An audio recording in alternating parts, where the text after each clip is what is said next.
আসসালামু আলাইকুম। আশা করি সবাই ভালো আছেন। ভালো আছেন তো? আলহামদুলিল্লাহ। আচ্ছা, আসলে ওই আপনাদের সবার সাথে আমার কম বেশি দেখা হয়েছে, পরিচয় আছে। কারো কারোর সাথে হয়তো আগে পরিচয় হয়নি, কথা হয় নাই। আপনারা জানেন আমি ডক্টর আনিসুল আউয়াল, এই এনায়েতনগর সরকার বাড়ির ছেলে।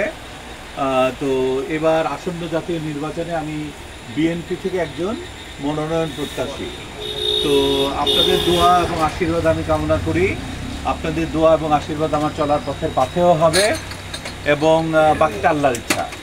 তো নমিনেশন দেওয়া, নমিনেশন পাওয়া না পাওয়া, এটা দুইটা ফ্যাক্টরের উপর নির্ভর করছে। একটা হচ্ছে যারা বিএনপির উঁচু মহলে আছেন, যারা নমিনেশন দেবেন ঠিক করেন, এটা ওনাদের উপরে নির্ভর করছে। আর সর্বোপরি সবচেয়ে বেশি করে নির্ভর করছে সেটা হচ্ছে আমাদের মহান রাব্বুল আলামিনের উপর। আল্লাহর যদি ইচ্ছা থাকে ওই কলম ঘুরিয়ে হলেও ওটা আমাকেই মনোনয়ন দেওয়া হবে। আর যদি ইচ্ছা না থাকে তাহলে আমার এখান থেকে কলম ঘুরিয়ে অন্যদিকেও চলে যেতে পারে। সেই জন্য আমি নমিনেশন পাই আর না পাই, আলহামদুলিল্লাহ আপনাদের সাথে যে পরিচিত হতে পেরেছি, আপনাদের সাথে মিশতে পেরেছি, কথা বলতে পেরেছি, সারা মতলব উত্তর দক্ষিণ ঘুরে ঘুরে বেরিয়েছি, চষে বেরিয়েছি, মানুষের সাথে মিশেছি। এই জন্য খুব নিজেকে গর্বিত মনে হয়, ভালো লাগে যে সারা জীবনে যা করতে পারি নাই, এই শেষ জীবনে এসে অন্তত মানুষের সাথে, একদম নিজের মানুষগুলোর সাথে মেশা, চলাফেরা, কথা বলার একটা সুযোগ হলো, তাদেরকে একটু বোঝার সুযোগ হলো। তাদের হয়তো সুখ দুঃখে দাঁড়াতে পারি নাই, একটা দাঁড়াবার ইচ্ছা আছে, যদি বাকিটা আল্লাহ সেই ইচ্ছা আমাকে পূরণ করে দেন। তবে আমি এইখানে নির্বাচনী ম্যানিফেস্টোতে আমি দিয়েছি, আপনারা যারা পড়তে পারেন দেখবেন যে আমি যদি নির্বাচিত হই, আল্লাহ যদি আমার ভাগ্যে সেটা লিখে রাখেন, তাহলে আমি কি কি করতে চাই। নির্বাচনী ম্যানিফেস্টো নিচের দিকে আছে, আমার 15টা না 16টা পয়েন্ট, এগুলো আপনারা একটু দেখে নেবেন। এগুলো যদি করতে পারি তাহলে আমি বিশ্বাস করি এই মতলব উত্তর দক্ষিণের আর্থসামাজিক উন্নয়ন তো হবেই, একই সাথে মতলব একটা নতুন আলোয় একটা জেগে উঠবে।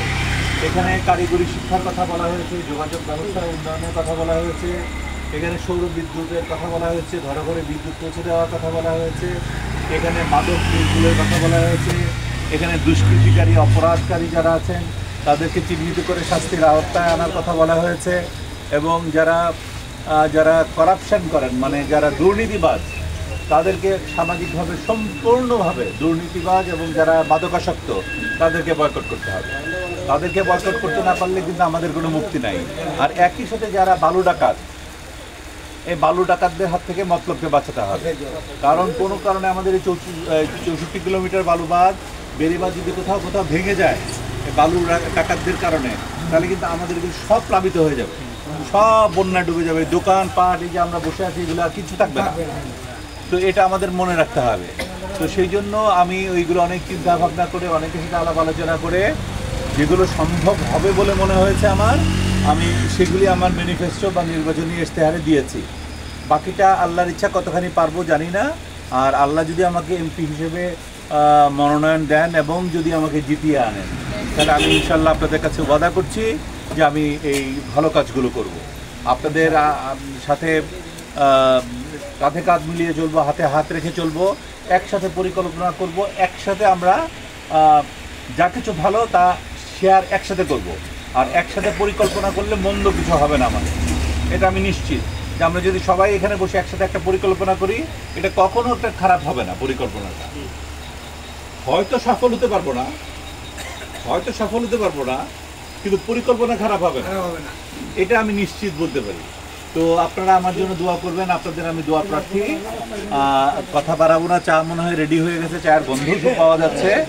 তো হ্যাঁ, তো যাই হোক আপনারা দোয়া করবেন। আমি বিএনপি থেকে আগে বলেছি মনোনয়ন প্রত্যাশী। তো বক্তব্য এখানে শেষ করছি। বাংলাদেশ জিন্দাবাদ, বিএনপি জিন্দাবাদ, ধানের শীষ জিন্দাবাদ। আপনারা সবাই আমার পক্ষে আছেন তো? আচ্ছা, আলহামদুলিল্লাহ।